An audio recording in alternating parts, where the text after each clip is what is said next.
sama 99 dari kekristenan bukan?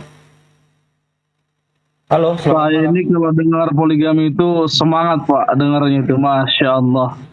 Memang alternatif Pak, poligami itu subhanallah solusi terbaik gitu.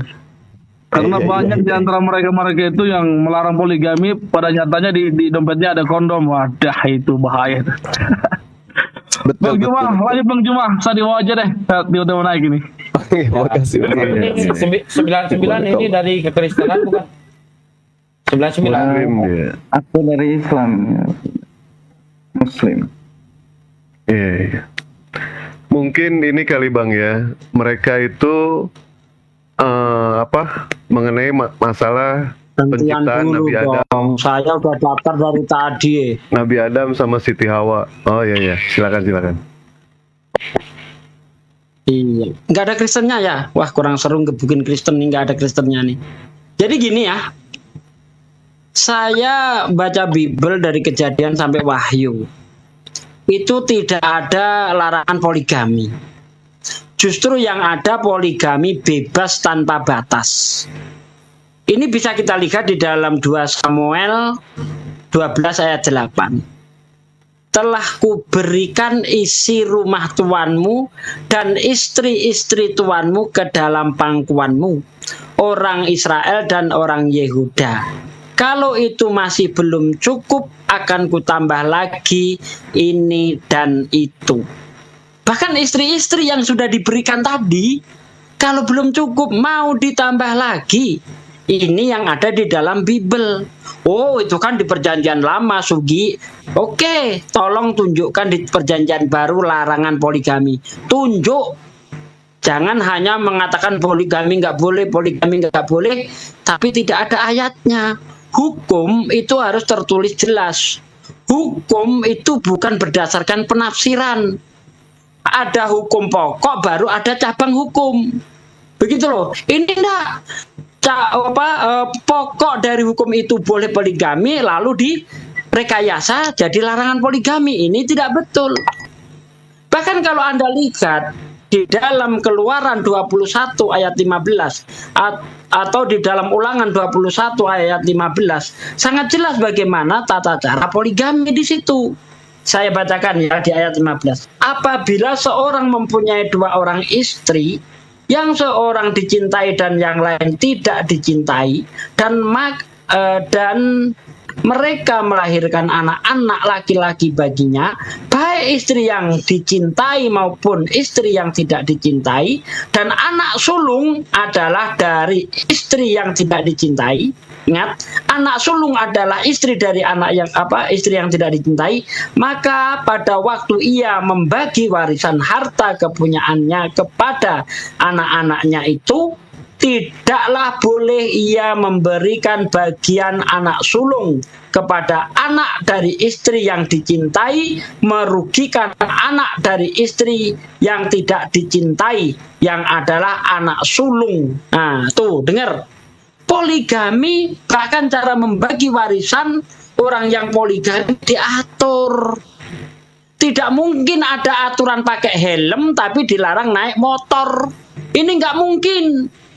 Ada aturan pakai helm berarti boleh naik motor. Bagaimana mungkin boleh pakai helm tapi nggak boleh naik motor? Ini somplak namanya, ya. Itu satu. Yang kedua, tidak ada agama yang jelas sejelas Islam yang mengatakan cukup satu saja. Tidak ada agama yang mengatakan beristri cukup satu saja selain di Islam. Walaupun kami orang Islam dibolehkan poligami kalau mampu berlaku adil, tapi bisa Anda lihat di kehidupan nyata mungkin dari 100.000 orang yang poligami 1. Ya. Jarang sekali ada orang Islam poligami. Kenapa? Karena kami meyakini poligami itu sangat berat. Ya harus mampu berlaku adil. Bukan cuma hanya masalah harta, tetapi juga adil di segala hal. Termasuk cintanya harus adil. Ya kan, waktunya adil dan sebagainya harus adil. Begitu loh di Islam itu. Kalau kami tidak mampu berlaku adil, nekat poligami, yang dapat dosa. Itu yang paling kita takuti, anjuran poligami dengan dosa yang akan ditanggung lebih besar dosanya kalau tidak bisa berlaku adil. Terima kasih. Oke, sebelum ke Bang Dewa, buat para Kristen yang di bawah, silakan kirim undangan aja ya. Kalau mau naik ini kayaknya banyak. Kirim undangan aja biar saya bisa nyortirnya ya. Silakan dilanjut. Ya, itu sepertinya penjelasan dari Pak Desugi udah jelas di situ ya. Alhamdulillah, Islam itu bukan hanya agama keselamatan saja, tetapi Islam itu adalah agama solusi gitu. Kita tahulah, Allah menciptakan Nabi Adam alaihissalam berpasangan dengan Siti Hawa. Memang pada saat itu memang berpasangan. Andaikan Allah menciptakan Nabi Adam, Siti Hawa, Dewi Persik, hari ini pasti semuanya dinikahin gitu. Tapi kita tahu ya, kenapa kita diperbolehkan yang namanya berpoligami. Kita lihat aja berdasarkan dari survei, berapa perbandingan antara laki-laki dengan perempuan. Dan kita lihat juga ya, pada saat peperangan, siapa yang banyak korban di situ? Laki-laki atau perempuan yang banyak korban? Tentu yang banyak korban itu laki-laki. Makanya perempuan banyak yang menjanda. Nah terus pada saat angka kelahiran antara bayi laki-laki dengan bayi perempuan, yang rentan akan kematian laki-laki atau perempuan? Laki-laki. Yang sering keluar rumah, yang rentan akan kecelakaan, itu laki-laki atau perempuan? Tentu itu adalah laki-laki. Maka laki-laki itu bisa lebih sedikit daripada perempuan. Nah, Islam menawarkan solusi seperti ini. Andaikan satu orang laki-laki menikah dengan satu orang perempuan, bagaimana nasib sisa perempuan itu? Justru kan kita kasihan. Betul tidak? Makanya disitulah solusinya Islam gitu kan, untuk melakukan yang namanya poligami. Karena perempuan pun tentu minta yang namanya perlindungan dari laki-laki. Nah disinilah alhamdulillah Islam itu ternyata bukan hanya agama keselamatan saja, tetapi Islam adalah agama solusi. Begitu kurang lebih ya. Oke, sekali lagi buat yang Kristen, kalau ada yang mau diskusi silahkan naik ya. Ini ada Bang Ray. Selamat malam Bang Ray. Bang Ray. Oh, masih di mute. Silakan Guru Najumba dilanjut. Iya, jadi gini. Bentar dong, saya ngomentari Guru Najumba dulu dong. Saya tadi disebut nama saya silakan. dulu. Ya, silakan.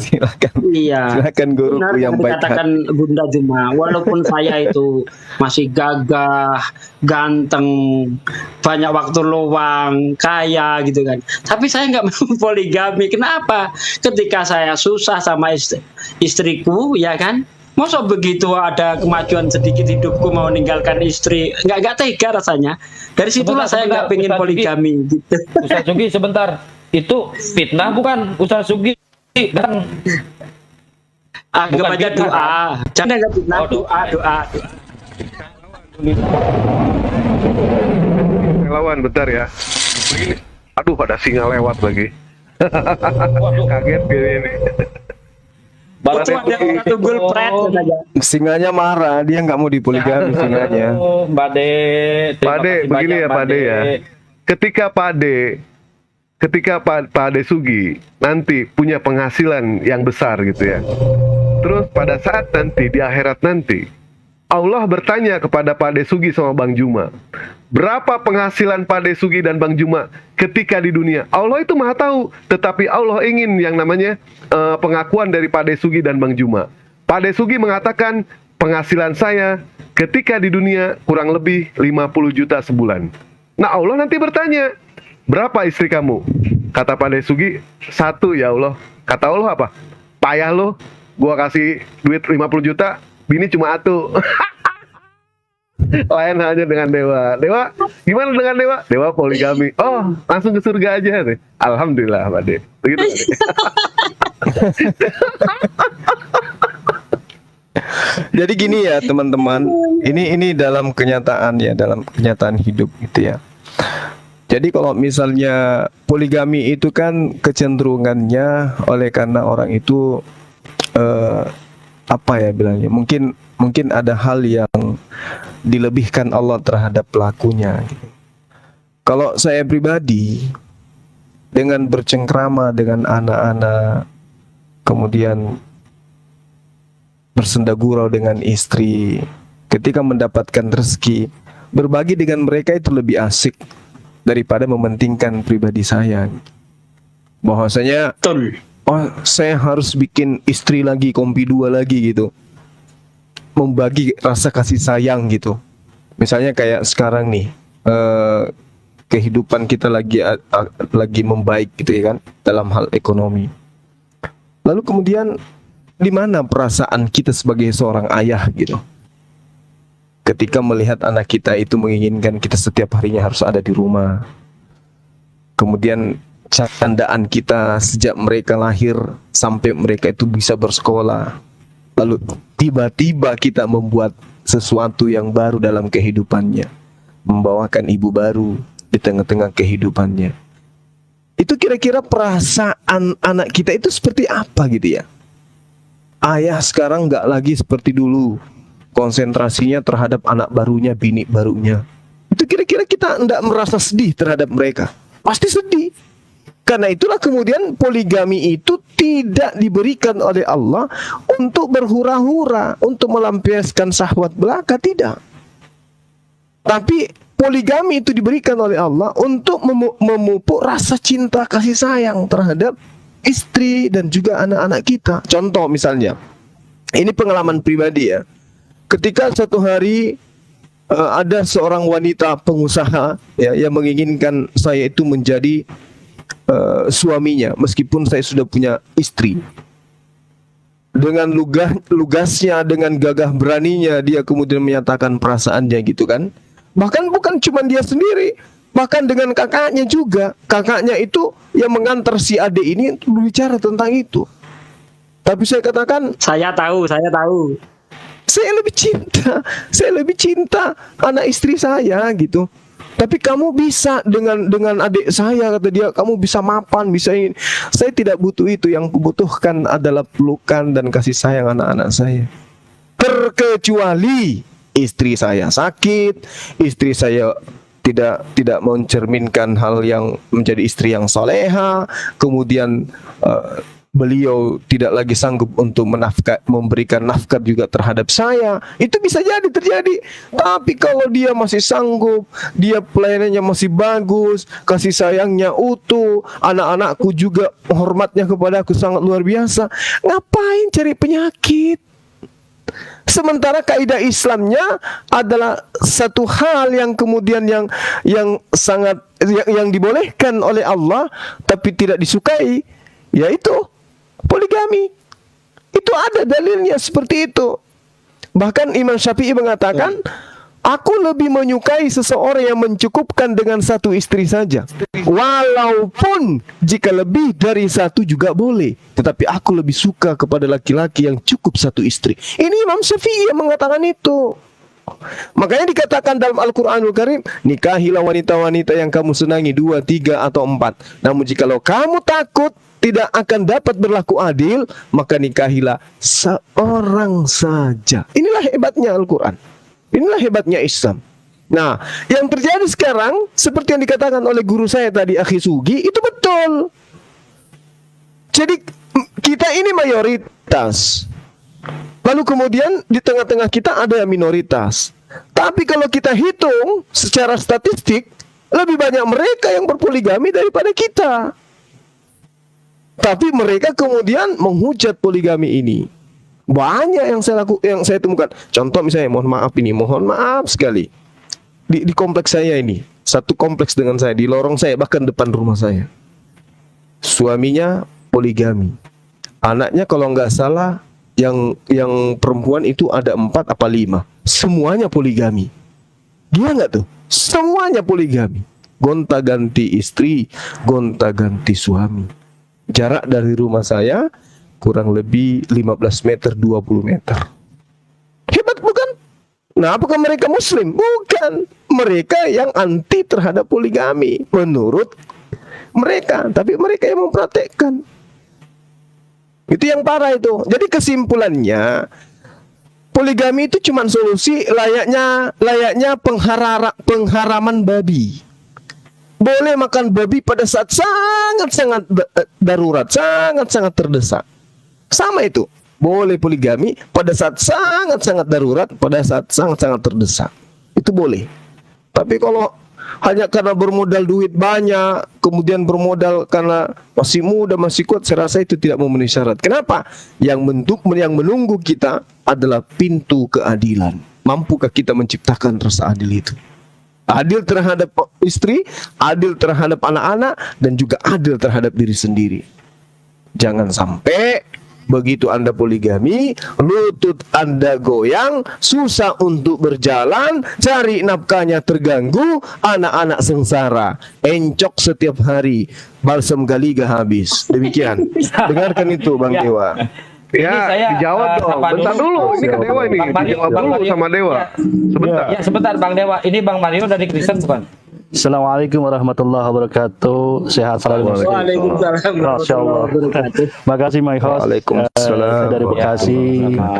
Berkah selalu saya mendengar Guru Handa. Aku nanggepin Zuma. ya. Saya Ini ke Dewa ini. Ini Bang Dewa, Iqbal ini apa gimana sih?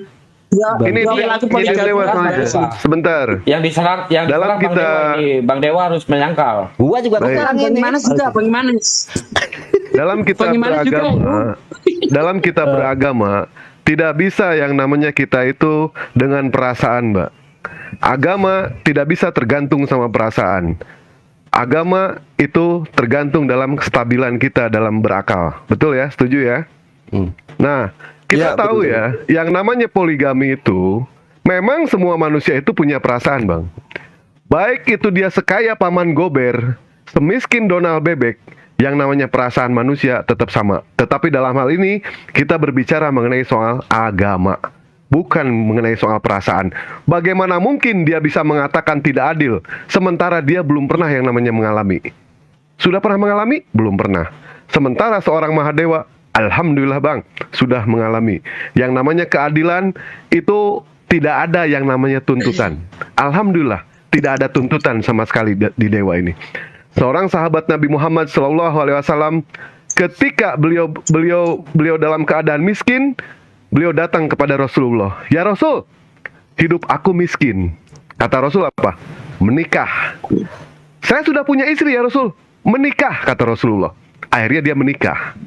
Setelah dia menikah, 6 bulan kemudian, sahabat Nabi Muhammad itu datang lagi kepada Rasul. Ya Rasul, saya sudah menikah sesuai apa yang kau ajarkan. Tetapi sampai hari ini, saya tetap masih miskin. Kata Rasul apa? Menikah lagi. Dia disuruh menikah lagi. Akhirnya si sahabat itu pun percaya dengan kata-kata Rasulullah, dia pun menikah lagi. Setelah menikah lagi, 6 bulan kemudian, dia pun datang kemudian kepada Rasul. Ya Rasul, saya sudah menikah 3 kali, tetapi kenapa hidup saya masih miskin? Kata Rasulullah, menikah lagi, katanya. Si pemuda ini bingung, kok disuruh menikah lagi? Akhirnya dia pun mencari yang namanya gadis-gadis dan dia pun menikah lagi yang keempat kali. Setahun kemudian dia datang kepada Rasulullah. Ya Rasul, alhamdulillah aku sekarang sudah kaya, hidupku sudah makmur. Berkat apa? Berkat poligami yang engkau ajarkan kepadaku. Hihi. Nah, Itu hikmahnya. Kalau mau poligami, Ternyata sahabat Rasulullah itu menikah dengan orang kaya yang terakhir, Bang. nah itu maksudnya. Jadi tadi iya, iya. Ini Bang Itu 99 maksudnya. tadi mau nanya katanya. Silakan mau nanya dulu silakan Bang. aku dulu, peng, aku dulu peng. Yuk. Boleh ya? Boleh. Jujur, tidak pernah ada laki-laki bercita-cita, ini sering saya sampaikan nih, bercita-cita pengen istrinya lebih dari satu. Cita-cita ya. Perempuan juga tidak pernah bercita-cita nanti saya dipoligami nggak apa-apa. Atau yang jadi keduanya perempuan bercita-cita. Ini masalah takdir juga. Masalah takdir juga ya. Biarpun dia kaya, sehat, ganteng, kalau tidak ditakdirkan untuk berpoligami, mau sampai pengennya kayak apa, mendukung semuanya juga tidak akan pernah terjadi. Satu ya. Jadi ini ada terkaitan kehendak Allah juga. Dewa, saya yakin tidak pernah bercita-cita nanti kalau gua udah berumah tangga, gua mau poligami. Gak pernah. Waktu kecil, waktu kuliah segala macam, gak pernah. Terbersit mungkin gak pernah. Sama juga perempuan, diulang lagi saya begitu. Jadi ini ada desain juga. Kalau memang kita ditakdirkan untuk berpoligami, hati kita dicondongkan, dimudahkan. Dan tidak boleh juga dibilang, tadi apa? Siapa jadi tappingan? Lebih baik untuk anak yatim. Ya. Kalau lebih baik daripada, itu bukan hukum namanya. Pilihan. Gitu kira-kira. Oke, Silakan. terima kasih banyak. Ini ada dari kekristenan Bang Juma, Laskar Kristus. Bang Imanes nanti gantian sama Siap. Ahin aja ya. Ya, siap. Biar Dewa yang turun aja. Takut Bang Juma nangis ntar sama Dewa kalau diantar lagi. Enggak, saya pengen dengar. Biar Dewa yang turun, Nggak ada, naikkan Bang. Ustadz aja. Silakan, biarlah. Udah Bang Imanes dulu. Nanti gantian sama Nggak, yang lain. nanti- Kamu duduk di situ pegangan dengan rapi. Aduh Bang, ini ada pelelangan kacamatanya Abu Jahal nih sejam lagi nih. Ya, nggak bisa nih ya. Oke, ya. Dewa Ya, mau. Oke. Nah, ini kalau ada ini Dewa Gimana kalah. saya mau ajarin tentang poligami kalau suka kabur? Ini kalau ada ini Dewa kalah. Kalau ada ini kalah Dewa ya. Tunggu dulu. Tunggu dulu. Udah. Ntar ngomongnya ntar jangan di sini. Pan aja. Jangan di sini ntar ngomongnya. Ntar aja. Nanti Bang Julius naik ya. Gimana mau diajarin poligami? Ya. Saya- kabur dulu. Ada Oke, pan aja. Bang Dewa. Assalamualaikum. Tunggu dulu Bang Dewa. Waalaikumsalam warahmatullahi wabarakatuh. Kabur dia. Aduh Bang Dewa. Ini ada dari kekristenan, sebentar, dari kekristenan Laskar Oh, Kristus. tumben si Laskar Kristus mau naik. Mbak Laskar. Bukan ini suara ini. Salam Mbak Laskar. Salam. Salam. Oke, aku mau nanya nih sama Bang Juma. Habis sih Bang Juma tuh udah Tunggu dulu.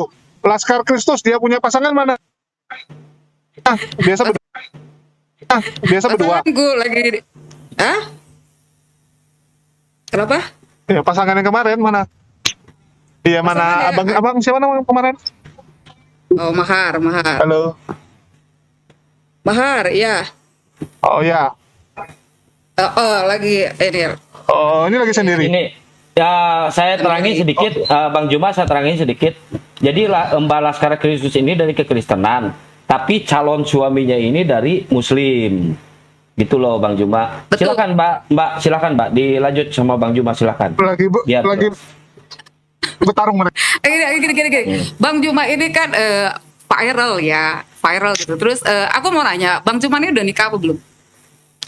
Belum, Mbak. Masih bujang saya, bujang ting-ting. Wah, banyak yang bergembira nih pasti. Bang Juma, ini kan Iya, gimana? Oke, dari Pertanyaan macam apa itu, Mbak? bukan pertanyaan sih. Jadi aku kan lebih gini, maksudnya aku tadi dengar dia tuh kayak apa ya, kalau Bang Juma tuh tadi sih dia menceritakan tentang kalau misalkan menikah itu memang tidak tertulis ya, harus cuma satu atau nggak boleh poligami. Itu memang nggak tertulis yang seperti menekan manusia gitu. Kalau misalkan orang daripada dia berbuat cabul, lebih baik dia menikah. Makanya itu dibilang menikah itu adalah ibadah. Jadi supaya manusia itu jauh daripada dosa. Gitu. Jadi kalau orang jadi kayak Menikah ibadah itu di Islam, Mbak, di Kristen tidak ada itu. loh kok ibadah? Ya ibadah lah kan, daripada berbuat cabul, berbuat dosa. Iya, itu dalil itu adanya di Islam. Kalau di Kristen nggak ada menikah ibadah, itu di mana Ya dalilnya? memang Nggak ada. Islam. Anda Dalam ngambil dari Al-Quran ya, Islam dalam itu. Al-Quran gini, Iya. di dalam Al-Quran itu kan adalah itu firman Tuhan kan, wahyu dari Allah kan, Betul. Tuhan kan, betul. Betul. Nah iya, Tuhan itu kan Tuhan semua umat, bukan Tuhan punya siapa gitu. Semua kan Tuhannya satu. Di ayat Al-Quran juga jelas bahwa Allahku dan Allahmu, Allah kita itu satu gitu, Esa gitu kan. Jadi memang apa yang disampaikan Tuhan itu melalui firman-firman yang sudah disampaikan baik yang dahulu ataupun yang sekarang yang ada gitu kan. Itu semuanya benar apa yang disampaikan Tuhan gitu. Jadi tadi prinsipnya kalau masalah pernikahan yang kata Bang Juma betul gitu kan, memang ada yang mau poligami silahkan kalau memang dia bisa gitu kan. Dan itu yang dikatakan syarat-syaratnya juga ada kan gitu, nggak asal berpoligami gitu. Nah terus kalau yang saya tangkap sih tadi, wah Bang Juma kalau memang benar belum juga mengalami tapi dia sudah lebih memahami terlebih dahulu, itu very good gitu buat seorang laki-laki untuk memulai pernikahan gitu. Justru ya yang seperti itu yang harus udah dimatangkan terlebih dahulu gitu. Jadi bukan hanya menikah dengan cara pandang manusia harus begini harus begitu ya. Ada aturan yang harus diikuti manusia, tapi juga sudah mulai ada yang istilahnya manusia juga kan dikasih perasaan, dikasih akal juga, dikasih juga pemikiran dan Mbak, juga mohon maaf ke gitu. pokok pertanyaannya dulu Mbak, ke pokoknya dulu biar Aku nggak akan nanya karena memang aku yang jelas tadi sih yang aku bilang dari nggak ada yang harus diributkan gitu. Sebetulnya kalau yang ribut itu adalah saya meyakininya begini, berpikirnya begini, dan yang satu berpikirnya begitu gitu. Padahal pada dasarnya Tuhan itu tidak terlalu keras gitu pada akhirnya, karena memang pada intinya adalah daripada kamu berbuat cabul lebih baik kamu menikah, dan itu di ajaran agama Islam ada dibenarkan nih, boleh nih kamu menikah, ya itu kan sudah dari sananya gitu diperbolehkan. Jadi nggak, sebetulnya bukan sesuatu yang harus diributkan gitu loh dalam suatu kita yang agamanya berbeda, karena itu memang dari Tuhan. Mbak Laskar, kalau di Kristen nikah beda agama itu boleh tak? Pada prinsipnya kalau misalkan mereka sudah menikah itu tidak apa-apa. Tapi kalau misalkan sebelum menikah, coba dipikirkan lagi gitu. Karena ada yang disebut dengan terang dan gelap tidak bisa bersatu. Tetapi kalau pada saat mereka sudah menikah, itu justru harus tetap jangan sampai bercerai. Karena pada saat dia bercerai, itulah yang akan menjadi sesuatu kayak kerugian lah buat dia gitu. Karena pada saat dia tidak bercerai dengan orang itu, maka suami atau istrinya atau anak-anaknya itu disebut kudus gitu di dalam Tuhan gitu. Jadi gak ada masalah gitu sebetulnya. Mana dalilnya itu? Boleh nikah beda agama di Kristen itu? Loh, itu ada loh yang dituliskan oleh Rasul Paulus. Mana? Apa sih di surat yang mana? Nggak, gini. Saya tuh bukan lagi mau berdebat ya, tapi itu jelas ada gitu kan ya. Nanti boleh dibaca sama Anda gitu. Jadi kalau misalkan saya tuh bukan mau berdebat, saya tuh nggak suka berdebat, makanya saya tuh kalau datang saya cuma nanya, nyimak gitu. Saya cuma nanya, ada debat. Soalnya saya sering baca surat Paulus. Iya, makanya saya bilang sok dibaca. Kalau kamu sudah baca lagi, nanti pasti kamu akan paham. Karena kalau orang sekali dua kali baca tapi belum paham ya begitu. Nanti buka aja, sok buka lagi. Kalau memang suka baca surat Paulus, ada tentang pernikahan yang beda agama. Ayatnya malah larangan beda agama kalau itu zaman dulu nikah sih loh. bukan agama ya, dibilangnya dibilang kalau mungkin kayak keyakinan gitu ya. Jadi kalau memang belum mengenal Kristus sama yang sudah, nah gitu itu seperti itulah. Jadi bukan agama sebutan. Enggak, gini Mbak, mau dibaca 1000 kali juga kalau tidak ada ayatnya ya nggak ada Mbak. Jangan dibilang berarti ada harus kalau buka nggak ada ya. Ini sekarang ya, aduh aku lagi nggak mau buka. Soalnya di Islam itu. Gini. Sorry ya, bukannya nggak mau ya. Gini, Mbak. Itu memang ada. Cuman saya lagi nggak mau baca. Nggak panjang-panjang, Dari Mbak. tadi Ini sampai jenengan malam itu aku baru chat sama teman aku yang agamanya Islam. Dia lagi banyak cerita juga sama aku. Terus kami tuh sharing gitu. Gimana sih yang kamu tahu? Nah, gimana yang menurut Islam, gimana menurut Kristen gitu. Aku tuh udah dari tadi jadi agak-agak malas lagi nih belum mau buka-buka lagi gitu, agak capek. Cuma tadi ngeliat-liat, kayaknya kalau sampai percuma Mbak. Tapi Mbak. Udah. Apa? Ya, Mbak. Ini saya tunjukkan kurang baca larangan. mungkin. Bentar, Bang. Saya tunjukkan larangan nikah beda agama. Di Di dalam ulangan Bukan beda 7 agama ayat 3 dan 4, tulisannya. janganlah engkau, bentar Mbak, janganlah juga engkau mengawin dengan mereka. Anak perempuan janganlah kau berikan kepada anak laki-laki mereka, ataupun anak perempuan mereka jangan kau ambil bagi anakmu laki-laki, sebab mereka akan membuat anakmu laki-laki menyimpang daripadaku, sehingga mereka beribadah kepada Allah lain. Maka murka Tuhan akan bangkit terhadap kamu dan ia akan memunahkan engkau dengan segera. Itu dilarang dalam ulangan 7 ayat 3 ayat 4. Kalau dalam Islam, Mbak ya, kalau ada orang Islam membolehkan Islam nikah dengan Kristen, apalagi dengan alasan Kristen termasuk ahlul kitab, suruh ketemu sama saya, Mbak, gitu. Ustaz Wafi, kasihan dia loh. Calon dia muslim nanti nggak jadi nikah mereka. Iya. Nanti calon dia Daripada terjadi perzinahan. Daripada terjadi perzinahan. Saya tambah lagi ayatnya ya. Saya tambah lagi ayatnya di dalam 2 Korintus 6 ayat 14. Janganlah kamu merupakan pasangan yang tidak seimbang dengan orang-orang yang tidak percaya. Sebab persamaan apakah terdapat antara kebenaran dan kedurhakaan? Atau bagaimanakah terang dapat bersatu dengan gelap dalam perjanjian baru? Pernikahan, itu saja tadi, sampai di situ. Jadi tidak boleh nikah beda agama nih.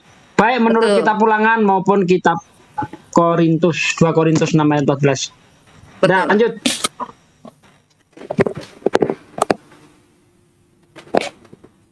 Silakan Guru Nda kalau mau dijelaskan. Guru Nda. Kalau kayak gini deh, berarti coba jelaskan kalau misalkan yang tadi kata Najwa bilang, karena kan setahu aku yang aku pernah baca itu boleh mengambil yang wanita Nasrani atau di luar agama Islam itu, coba boleh diterangkan deh biar aku dengar. Oke, saya terangkan ya. Oke. Ya, lanjut. Ini, Mbak. Saya langsung open cam ini, Mbak ya. Khusus untuk jenengan ini, Mbak. Ini ya.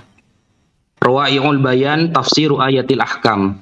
Ini bisa diperbesar nggak Mas pengamat debat? Oh, belum bisa saya, Pak. Nah, di kitab ini ada bab namanya nikahul musyrikat. Menikahi wanita-wanita musyrik. Musyrik ini apa? Nanti kita fahami. Halaman 226. Ya. Jadi jenengan itu bukan Nasrani, beda. Jenengan itu bahasa Arabnya Masihi. 226.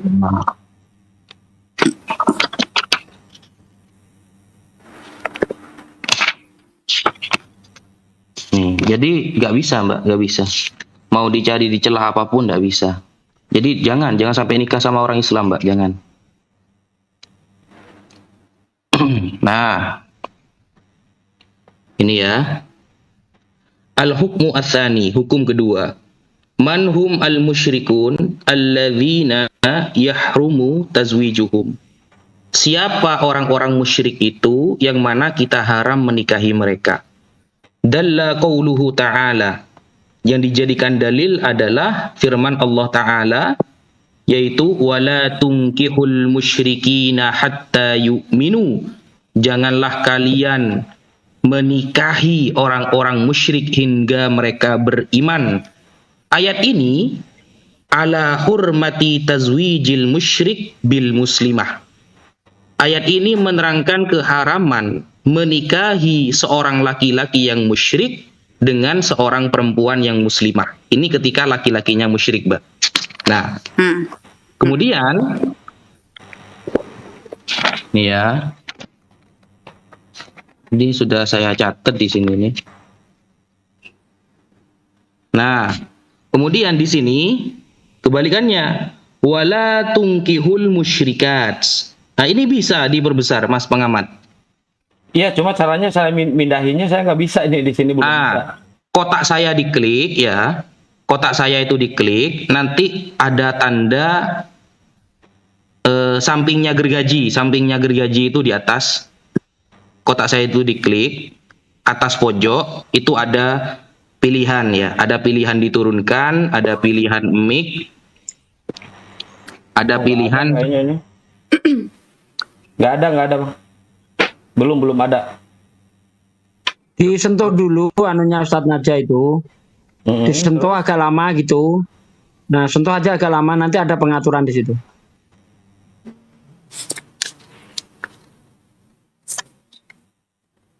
Oh, nggak ada, belum ada.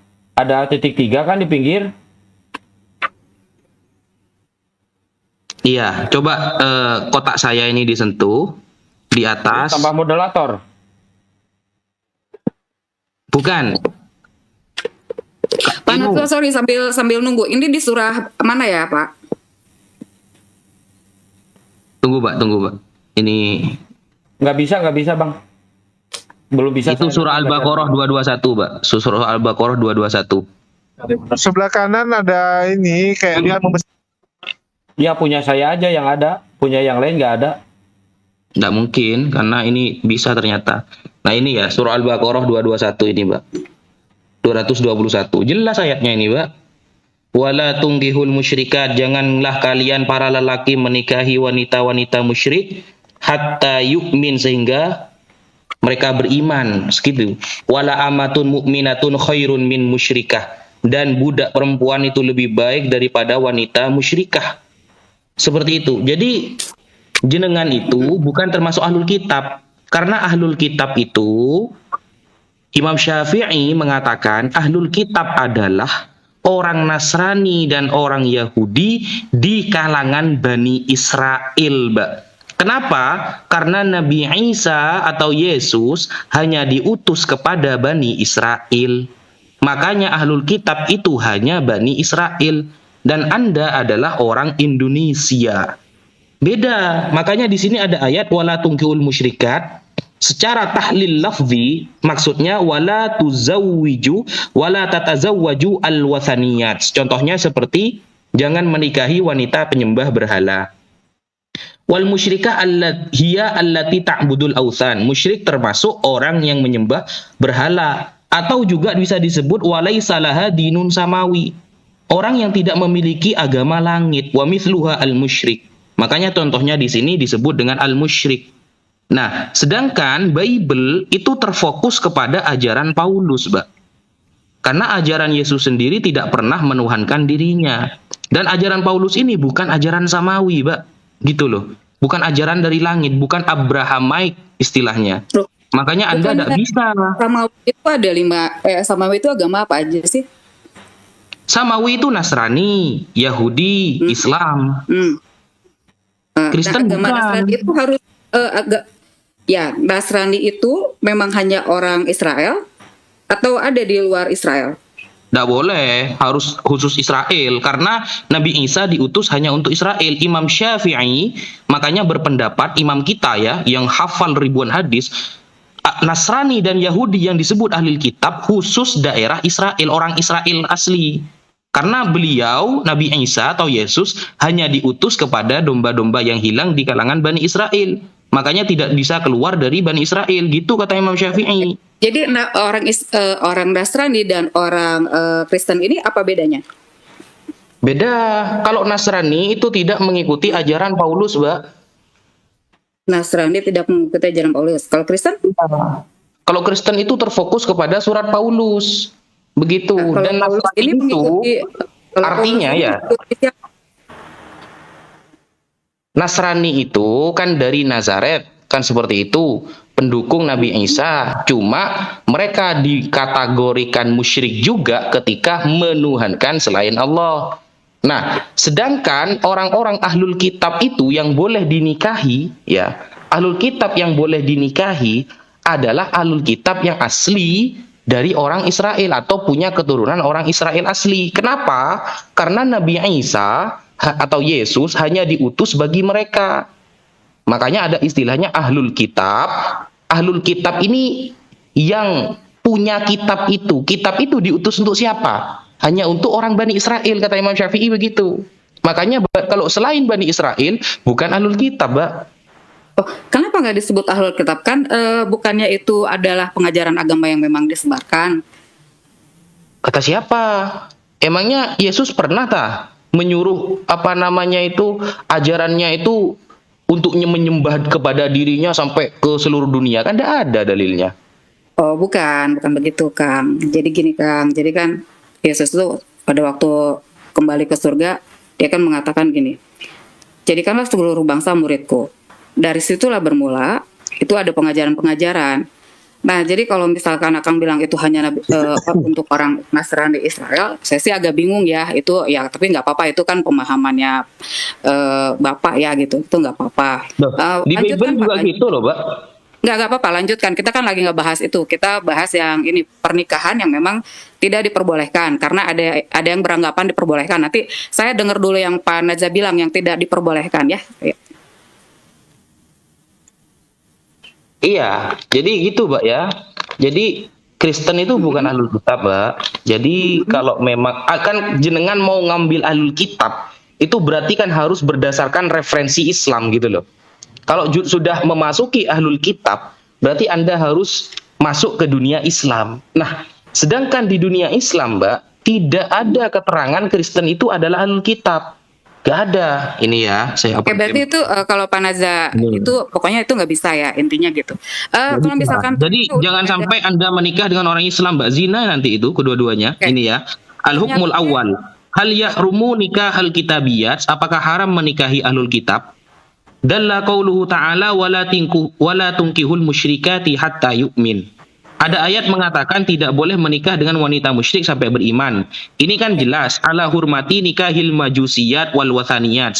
Tidak boleh menikahi wanita majusi, penyembah api atau penyembah matahari, wal wathaniyat dan penyembah berhala. Wa ammal kitabiyat, kalau ahli kitab fayajuzu nikahuhunna, maka boleh dinikahi. Kenapa? Liqaulihi ta'ala fi suratil Maidah, karena ada firman Allah Ta'ala dalam suratil Maidah, wa ta'amul ladzina utul kitaba hillul lakum wa ta'amukum hillul lahum wal muhsanatu minal mu'minat wal muhsanatu minal ladzina utul kitab. Surah Al-Maidah ayat 5. Surah Al-Maidah ayat 5 menunjukkan bolehnya pernikahan ahlul kitab dengan orang Islam.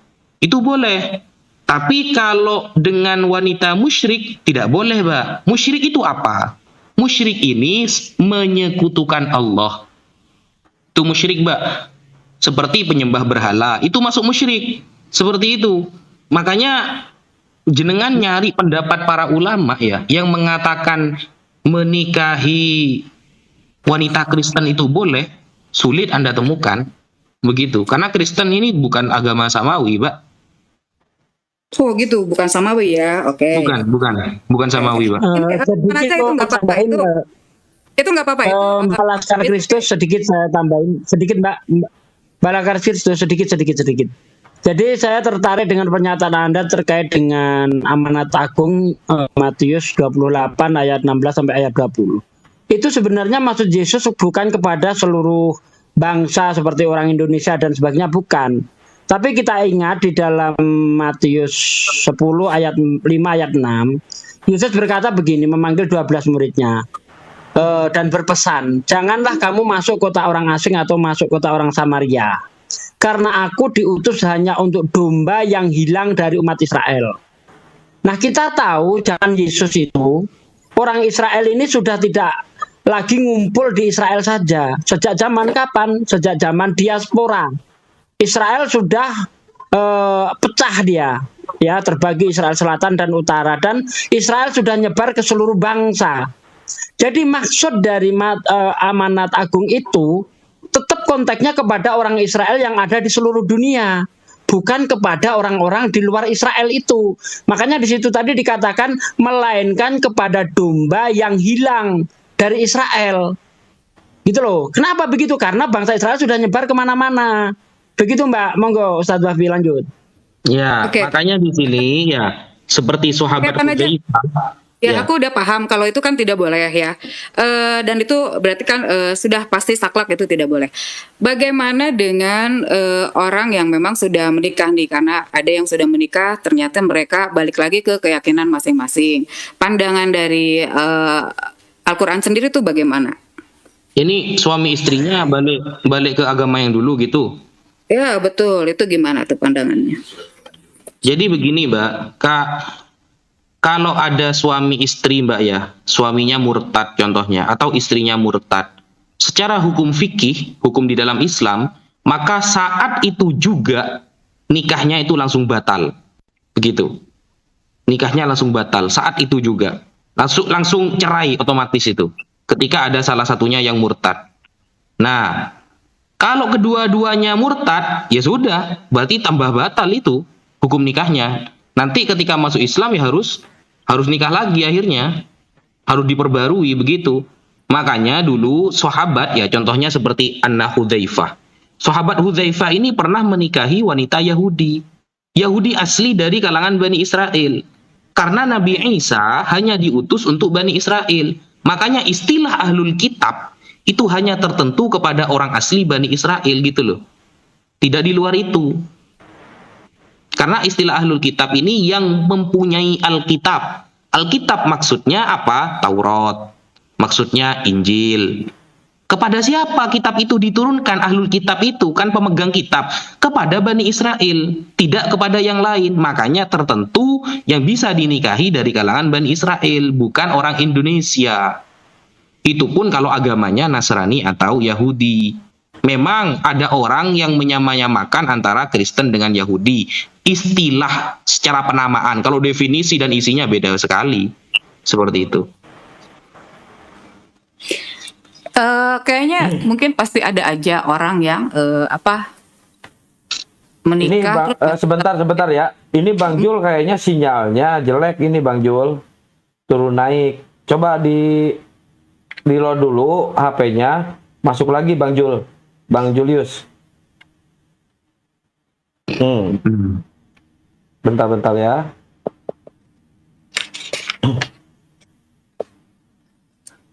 Ini sinyal Bang Jul gak stabil ini. Dilanjut Mbak. Terus Mbak D, kalau mau naik ini banyak permintaan dari netizen. Mbak D naik. Silakan kirim permintaan aja ya Mbak D. Silakan dilanjut Mbak Laskar. Ini bentar dikit Mbak Laskar. Ini kita ambil pendapat para sahabat contohnya ya. Para sahabat yang alim, yang faham ilmu agama. Wa dhahaba Ibnu Umar. Ibnu Umar mengatakan ila tahrimi nikahil kitabiyat, ketika beliau ditanyakan masalah haramnya menikahi ahli kitab.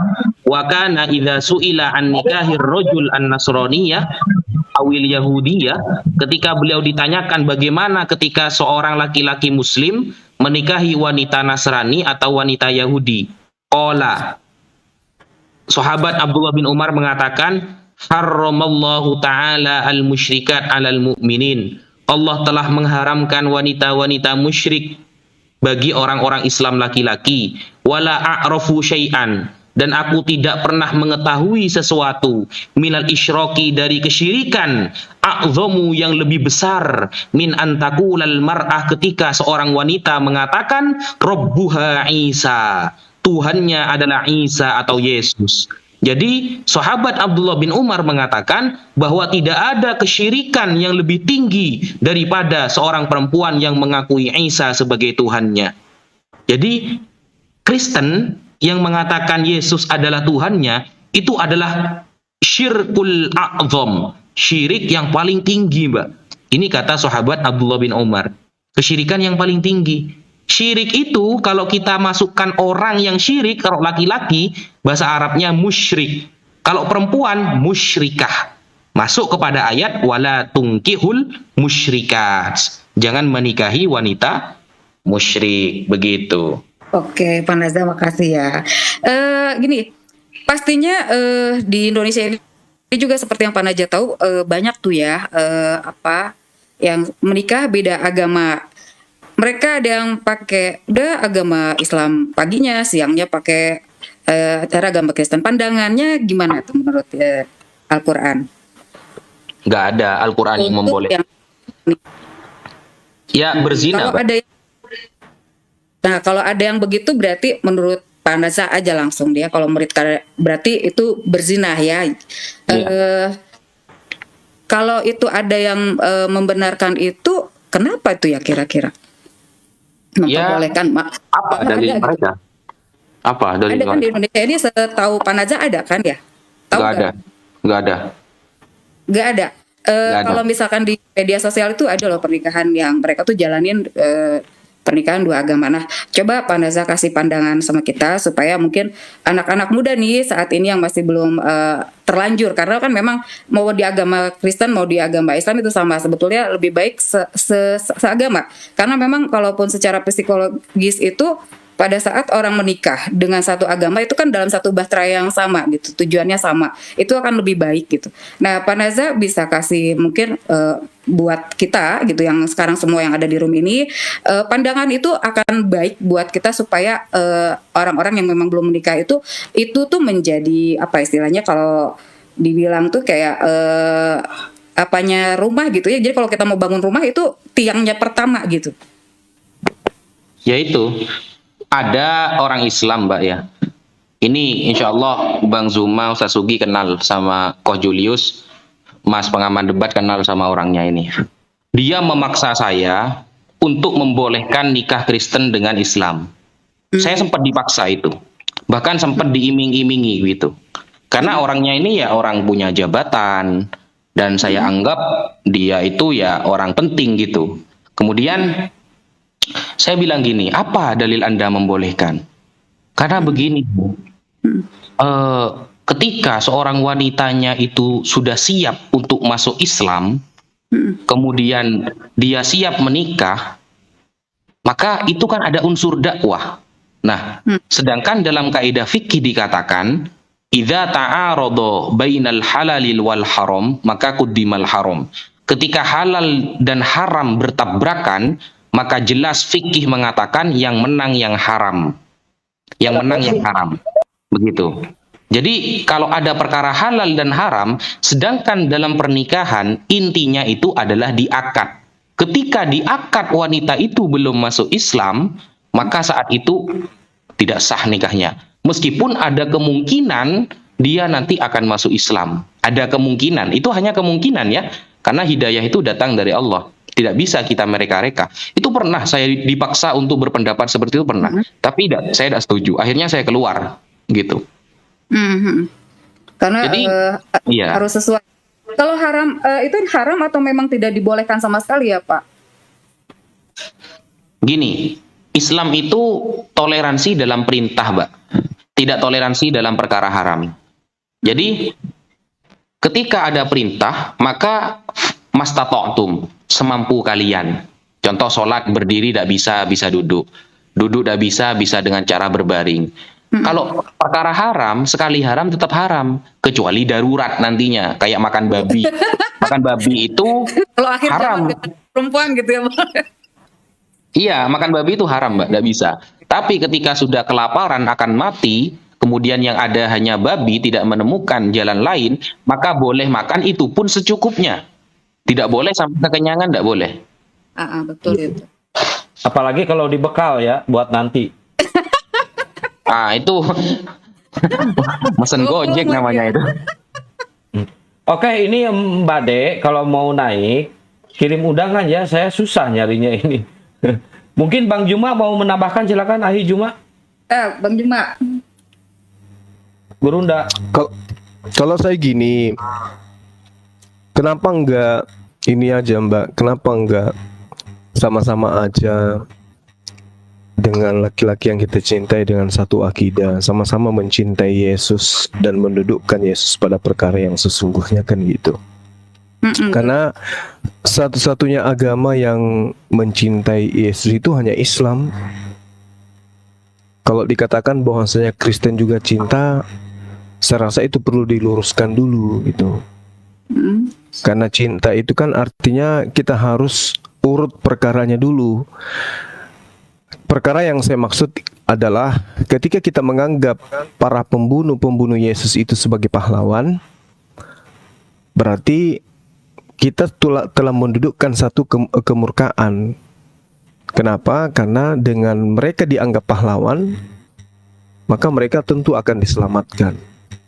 Tapi sebaliknya, kalau mereka dianggap sebagai pengkhianat atau orang yang durhaka karena membunuh Yesus, maka kita akan dihadapkan dengan dilema yang sangat besar. Kenapa? Karena berkat mereka membunuh Yesus, teman-teman Kristen kemudian memiliki Tuhan, kan gitu. Nah, artinya gini, apakah ketika Mbak ini meninggalkan ajaran Kristen, Anda kemudian meninggalkan Yesus? Tentu tidak. Justru dengan meninggalkan Kristen, Anda mendatangi Yesus. Anda akan menjadi pengikut setianya. Poinnya itu banyak di dalam kitabnya Mbak ini. Di antaranya adalah hidup kekal itu adalah mereka mengenal Engkau satu-satunya Tuhan dan mengenal Aku yang Engkau utus. Berarti Yesus ini harus dikenal sebagai utusan. Dan Kristen juga mengaku Yesus itu utusan, tapi di lisan. Pada prakteknya, Yesus itu adalah Tuhan yang datang dalam rupa manusia. Sedangkan yang dimaksud utusan di sini adalah Rasul Allah yang dikhususkan kepada Bani Israel, mengajak Bani Israel kembali kepada hukum Taurat. Jadi, dengan Islamnya kita telah mendudukkan perkara yang benar terhadap Yesus. Contoh misalnya nih, saya kasih analogi sederhana. Wakil presiden kita itu adalah Kiai siapa namanya ya? Sorry, saya lupa. Maruf Amin, ya. Kiai Maruf Amin itu adalah wakil presiden kita. Lalu kemudian jabatan tertinggi itu adalah presiden. Meskipun jabatan tertinggi itu adalah presiden, tetapi kalau wakil presiden kita Pak Ma'ruf ini kita panggil, wahai presiden, pasti juga dia akan marah, dia akan tersinggung, merasa dihinakan, merasa direndahkan. Karena nyata dia bukan presiden tapi dipanggil presiden. Meskipun jabatan presiden itu tinggi, tapi karena dia bukan presiden dipanggil presiden, dia tersinggung. Demikianlah Yesus. Makanya dikatakan dalam Matius 7, tidak setiap orang yang memanggil Aku Tuhan akan masuk ke dalam kerajaan surga, melainkan dia yang melakukan kehendak Bapakku yang ada di surga. Kan gitu. Nah, artinya kalau kita mengatakan kita cinta kepada Yesus, maka wajib hukumnya kita mentaati perintah Dia. Yohanes 12 nomor 14. Jika engkau percaya kepadaku, Yohanes 14 nomor 12. Jika engkau percaya kepadaku, maka engkau akan melakukan pekerjaan-pekerjaan yang aku lakukan. Nah, Mbak ini kan cinta kepada kekasihnya yang muslim. Terus kemudian Mbak ini juga cinta kepada Tuhan yang mengutus Yesus, dan juga cinta kepada Yesus. Solusi satu-satunya adalah asyhadu alla ilaha illallah wa asyhadu anna Muhammadar Rasulullah. Nikahnya sah dan kami akan mendukung itu. Itu gitu loh, Mbak. Ya, Itu Iya, Mbak, silakan namanya diganti dulu, Mbak, jadi Laskar Islam. Laskar Kristus nggak apa-apa. Laskar Kristus nggak apa-apa. Artinya mengajarkan ajaran Kristus, kan gitu. Ya, silakan Mbak. Kalau misalkan untuk pemahaman tentang utusan, betul Yesus mengatakan Dia utusan, dan memang Bapak pun mengatakan untuk kita percaya sama Dia. Kalau itu saya sudah paham sekali. Dan apa yang sudah dinubuatkan para nabi itu jelas bahwa memang akan. Tapi saya nggak akan bahas itu di sini ya. Saya sih lebih ke pernikahan, pandangannya secara Islam. Jadi saya nggak akan ulas itu ya, Bang Juma. Tapi thank you loh udah mau share di sini apa yang harusnya saya dengar. Bahwa tapi memang gini loh, Mbak, nggak bisa Mbak, gini loh. Apa? Mbak Laskar gini, kalau misalkan Mbak syahadat malam ini nggak ada toleransi lagi, Mbak ahli surga satu-satunya. Sebab apa? Hari Jumat sekarang, Jumat berkah, Mbak. Silakan tanya ke Ustaz. Bener, serius. Aduh. Silakan tanya ke Bang Juma tuh. Ya, terima kasih sarannya. Saya menghargai sarannya dan mau menerima. Contohnya kalau misalkan saya mau syahadat, Islam tuh sudah sangat terbuka gitu. Jadi saya tuh senang kalau kayak begini. Maksudnya kita tuh buka forum kayak gini tuh harus terbuka sama yang lain gitu. Jadi jangan sampai kita tuh anak-anak muda itu mungkin nggak paham gitu ya, tapi pandangan-pandangan ini kan memang bisa menjadi memang pengetahuan gitu. Kadang ada orang tuh lebih senang mendengar ketimbang baca gitu. Nah, pada saat kita berbicara seperti ini kan adalah pandangan-pandangan yang itu bisa menjadi acuan gitu ya sebelum rumah tangga gitu kan, itu harus ada gitu. Itu aja sih, tapi thank you buat semuanya, Bang Zuma, Dr. Aka, Bang Ada, Bible Berjalan, sama pengamat debat.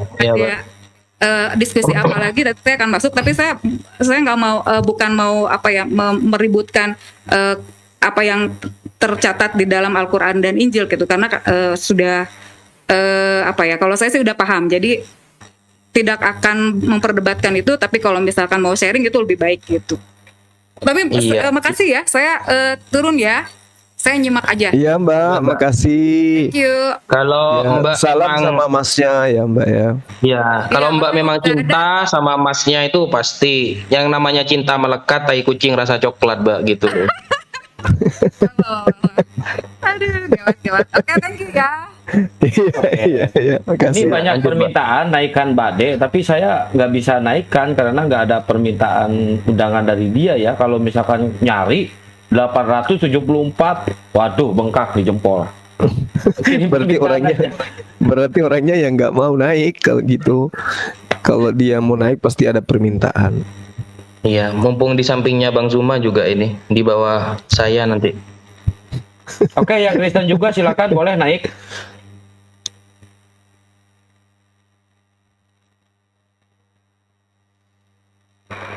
Nah, ini ada siapa? Siregar. Silegan. Halo, Bang Silegan. Assalamualaikum. Oh, waalaikumsalam. Dari Muslim, Bang. Aku Muslim, Bang. Waalaikumsalam warahmatullahi wabarakatuh. Silakan, Bang. Ada yang mau ditanyakan? Nggak ada, hanya senang melihatnya aja. Turunin gua, cari yang ngoten aja. Siap. Oke. Terima kasih ya, Pak. Oke, salam kenal Bang. Sehat Bang Juma. Sehat Bang, makasih. Bang. Barakallah. Kalau Ustaz Unggul itu guru kita itu. Iya, guru besar ini.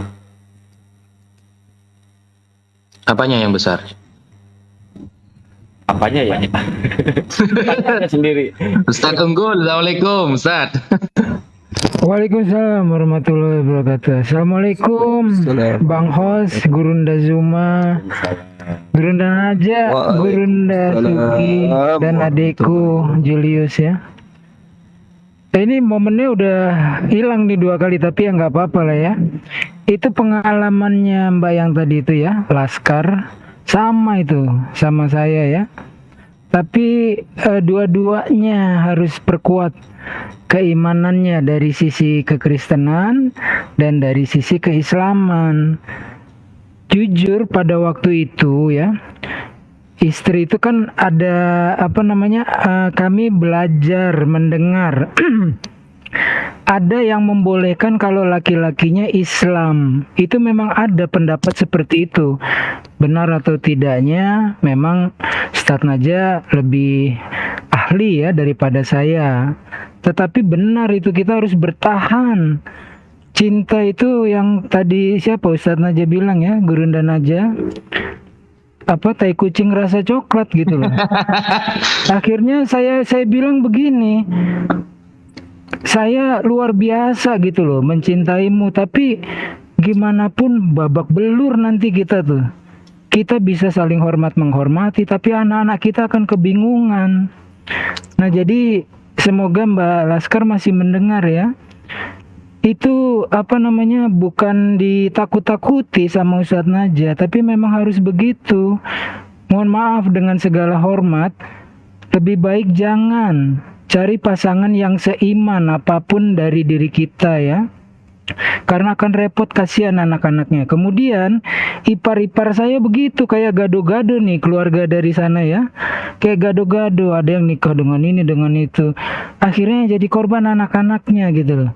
Mereka tidak benar-benar diajarkan, diberikan kebebasan, sehingga lelaki Islam yang harusnya menjadi imam melepaskan anaknya ini bebas milih gitu loh. Tidak wajib itu mengajarkan. Jadi saya berpesan kepada adik-adikku ya, terutama yang perempuan nih, jangan, masih banyak kok pemuda-pemuda muslim yang jauh lebih baik. Bahkan ada hadisnya itu ya, untuk laki-laki juga. Perempuan, budak, mohon maaf, warna kulitnya hitam, tetapi beriman itu jauh lebih baik.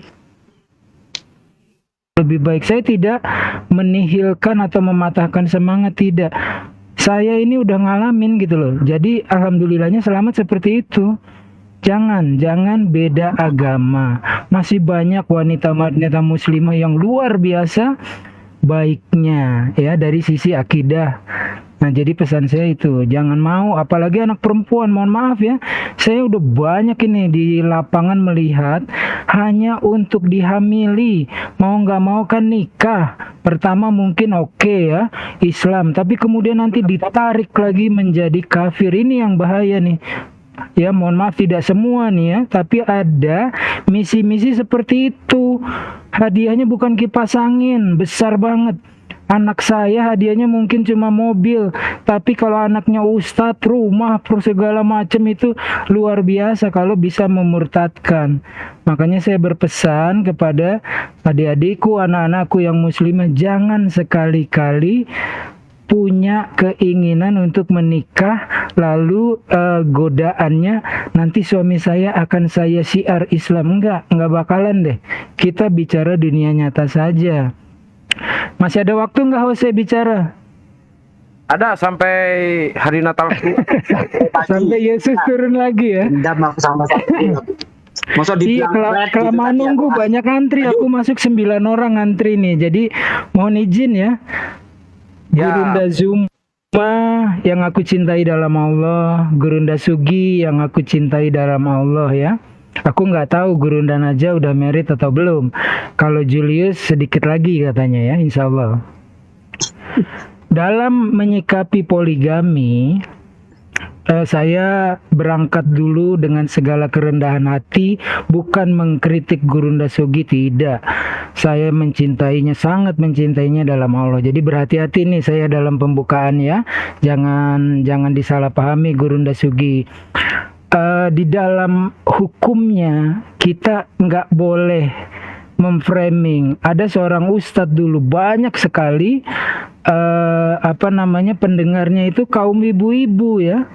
Kemudian dia bilang seolah apa yang disampaikan tidak ada yang saya salahkan, tidak benar semua. Tetapi ketika dia mengatakan Rasulullah SAW sendiri pun menikah lagi sesudah Siti Khadijah radhiyallahu an wafat. Nah ini bisa ditangkap, jangan menikah lagi sebelum istri kita wafat. Ini bahaya ini. Nah, di dalam bahasa Inggris ya, ada peribahasa not everyone can drum. Tidak semua orang bisa bermain drum. Ini peribahasa lah ya. Artinya tadi Gurunda Juma sudah bilang bahwa dalilnya membolehkan, tapi perintahnya yang di ujung itu cukup satu bagimu. Nah, di dalam perjalanan saya ya, lelaki itu beratnya itu di jihad ya. Jihad itu kan berbagai rupa dan bentuknya. Salah satunya misalnya menyatakan kebenaran di hadapan penguasa yang zolim. Itu salah satunya, banyak sekali definisinya. Tetapi ketika sudah untuk tempur jiwa dan raga, tidak semua orang bisa.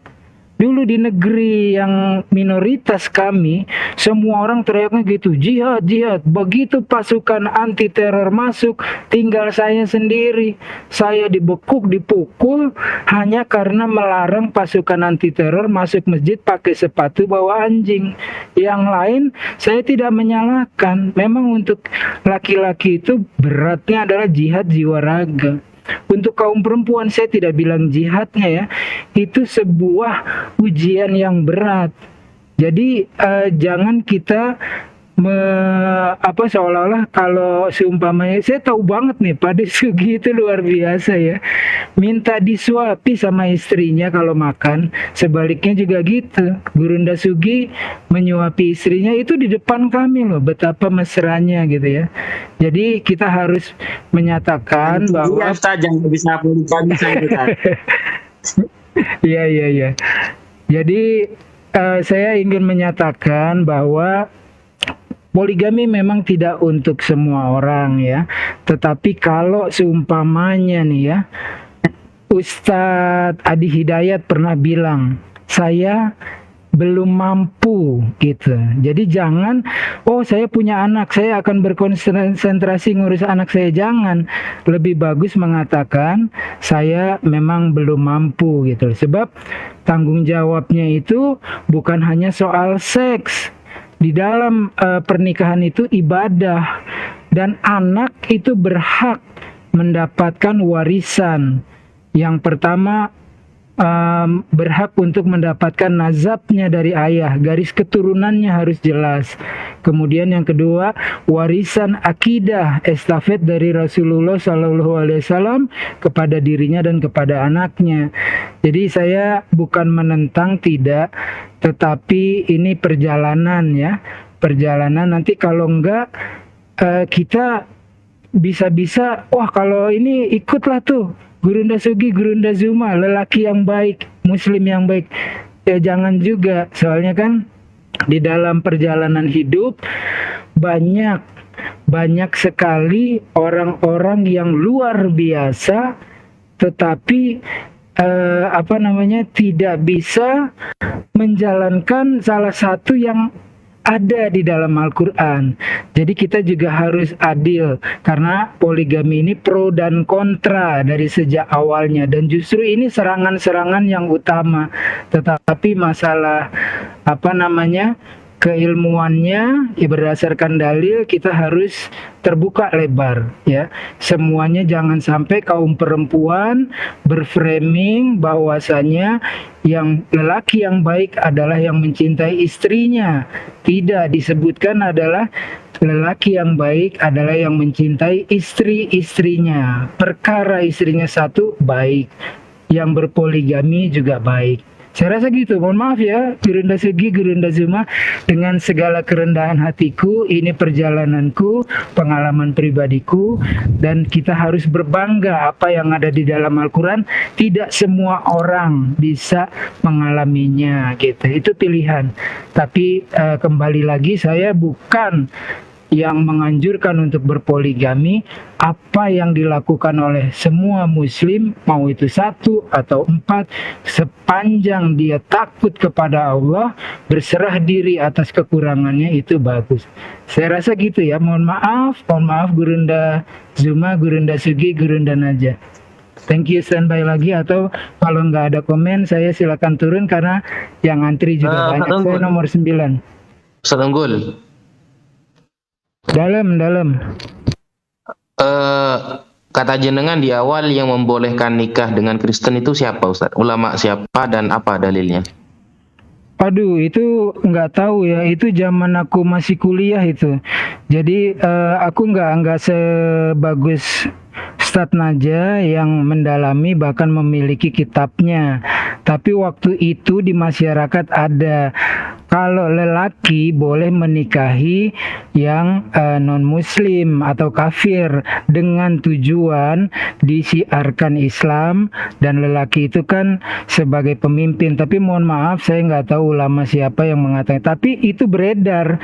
Makanya tadi Mbak Laskar kan bilang, oke, itu saya terima dari Ustadz Naja. Tapi kan ada juga yang membolehkan. Nah, saya nggak tahu kalau sekarang. Tapi kalau zaman dulu saya kuliah, itu ada Gurunda Naja. Oh, enggak Ustaz. Karena gini Ustaz, biasanya pendapat-pendapat yang menyalahi ijma, yang menyalahi kesepakatan para ulama, itu tetap ada, cuma ditolak. Contoh Ustaz, seperti ketika wanita sudah ditalak 3, maka tidak boleh menikah dengan suami yang pertama, kecuali harus dinikahkan dulu dengan orang lain, kemudian harus tidur dulu dengan orang lain. Nah, seperti itu. Nah, ada pendapat yang menyalahi ijma, ya, berbeda dengan pendapat ulama. Ini memperbolehkan hanya dengan menikah tanpa hubungan intim dengan suami yang baru. Itu boleh balik lagi. Nah, setelah saya cek pendapat itu, ternyata pendapat ini adalah dari kalangan Mu'tazilah, Rasul Mu'tazilah, bahkan pimpinan orang Mu'tazilah. Dan dalam konteks fikih biasanya Ustadz, memang ada beberapa pendapat yang menyalahi kesepakatan para ulama. Jadi pendapat ini dianggap gugur atau tidak dianggap karena sudah menyalahi kesepakatan para ulama. Sedangkan dalam usul fikih memang ijma para ulama ini menjadi masadirut tasyrik, menjadi sumber pengambilan hukum setelah Quran dan hadis. Jadi memang Ustaz, ketika saya nyoba, siap Ustaz. Memang ketika saya lacak pendapat-pendapat yang selalu menyalahi ijma, ya istilahnya kalau dalam fikih itu nawadhirul aqwal ya. Nawadhirul aqwal ini pendapat-pendapat yang jarang seperti itu, yang jarang dan menyalahi mayoritas ulama. Biasanya tetap ada dalam konsep dalam bab apapun tetap ada biasanya. Cuma dalam hal ini memang para ulama sepakat haram mengikuti pendapat tersebut. Karena kalau alasannya dengan syiar ini hukumnya itu apa sunnah, apa wajib. Dan masih banyak rukun-rukunnya seperti ilmunya harus mumpuni, kemudian harus punya kekuatan dalam kesyiarannya, kemudian harus di tempat yang tepat, dan lain sebagainya. Sedangkan perkara haram ketika bertabrakan dengan perkara halal dalam kaidah fikih, maka jelas haram yang menang. Contoh, ada orang jual beli satu kardus minuman, lalu minuman ini dijual, maka hukumnya halal. Tapi ketika dalam satu kardus ini ada satu tetes saja khamr, bahan yang memabukkan, satu tetes saja, maka satu kardus jadi haram penjualannya. Kenapa? Karena dalam kaidah fikih, idza ijtama'a al-halal wal haram ghulibal haram. Ketika berkumpul antara halal dan haram, maka jelas haram yang dimenangkan. Begitu kira-kira Ustaz. Naam Gurunda Najah. Kalau yang masalah sudah talak 3, kemudian mau balik lagi harus dinikahi dulu oleh orang lain dan harus tidur. Itu juga saya setuju. Nah, lalu pendapat yang pertama, sekalipun dulu zaman kuliah saya mendengar itu, saya tetap berpegang teguh kepada keimanan, dan istri saya bilang kalau mau ikut saya ya harus syahadah. Saya beri kesempatan, jangan karena menikahi saya, pelajari dulu keimananmu, lalu pelajari dulu tentang Islam, sehingga biar Allah yang membuka hidayah. Jangan sampai di yaumil akhir nanti aku pengen dengar kamu bangga. Aku pengen bangga kamu bilang, ya Allah, aku masuk Islam karenamu, bukan karena suamiku. Jadi walaupun dulu ada pendapat seperti itu, aku nggak pakai yang itu, Gurunda Najah. Bahkan tadi aku mengingatkan kepada adik-adikku muslimah, anak-anakku muslimah, jangan dekati impian menikahi lelaki kafir. Ya, bahkan Islam lebih jauh, pacaran pun tidak ada dalam Islam. Saya rasa gitu, Gurunda Najah. Terima kasih ilmunya. Standby. Back to host. Thank you. Allah. Oke, ini ada insya Allah mau bertanya, silakan. Assalamualaikum warahmatullahi wabarakatuh. Waalaikumsalam. Aku boleh diturunkan, host sudah menyampaikan. Tadi aku nomor 9, mungkin masih banyak yang mau naik. Boleh diturunkan, standby. Ya, siap. Buat yang Kristen silahkan di tag nama aja, nanti saya naikin ya, terus kirim undangan. Ternyata banyak yang Kristen di bawah ini. Lanjut. Assalamualaikum warahmatullahi wabarakatuh. Kepada Gurunda Bang Zuma, Ustadz Naza dan Ustadz Sugi, saya ada sedikit keresahan nih yang ingin saya tanyakan mengenai narasi-narasi yang belakangan ini saya perhatikan di media sosial, terutama di IG, untuk Permadi Arya, si Abu Janda ini sangat-sangat meresahkan sekali bagi kita umat Islam. Bagaimana cara kita sebagai umat Islam itu mengcounter orang-orang seperti Abu Janda ini? Terima kasih. Ya, silakan Gurunda.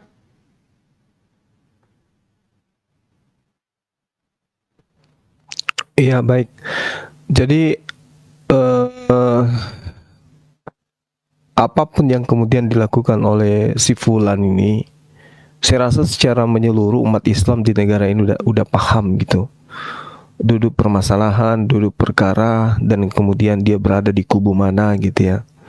Karena di Islam itu kan ada beberapa penggarisan yang jelas. Di antaranya mukmin, kemudian kafir, dan munafik. Kan gitu. Nah, sehingga sebagai muslim tentu kita sudah tahu kita tidak perlu kemudian menguras tenaga, menguras otak, waktu untuk sibuk dengan orang-orang yang seperti ini. Karena semakin kita sibuk dengan orang seperti ini, ya dia akan semakin merasa diberi ruang kemudian untuk mengobok-obok ajaran agama Islam itu sendiri. Karena yang berbahaya sebenarnya itu bukan orang-orang kafir, karena orang-orang kafir itu kan pakaiannya sudah sangat jelas. Yang berbahaya itu adalah orang-orang munafik, karena orang munafik itu di luar Islam itu nggak ada orang munafik. Yang munafik itu adanya di Islam. Nggak ada orang munafik itu di luar Islam.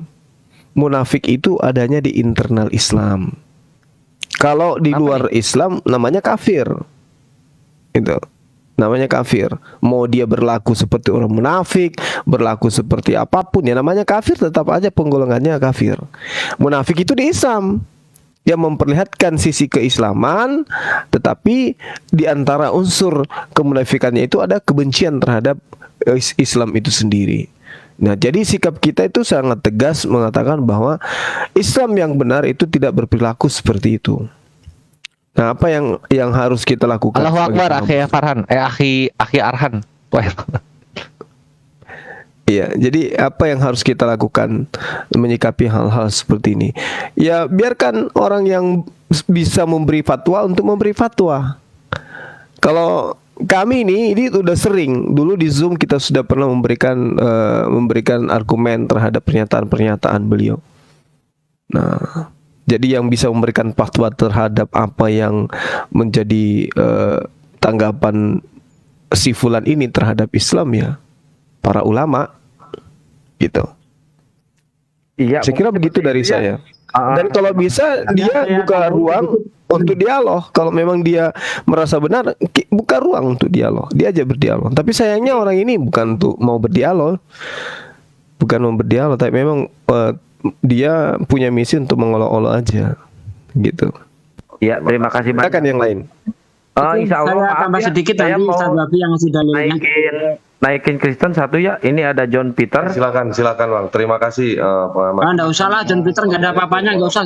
Wabarakatuh. Waalaikumsalam warahmatullahi wabarakatuh. Sedikit Tadi saya menambahkan Laskar Kristus gimana? Aku belum update. Waktu itu kan lagi ini mau menuju ini, tapi masih debat-debat gitulah, macam Afifah zaman dulu tuh. Gimana tuh? Iya. Bentar Bang Kores, bentar. Saya menambahi sedikit. Saya teringat sebuah pesan dari Imam Syafi'i ya, di mana Imam Syafi'i itu berkata, jauhilah ulama-ulama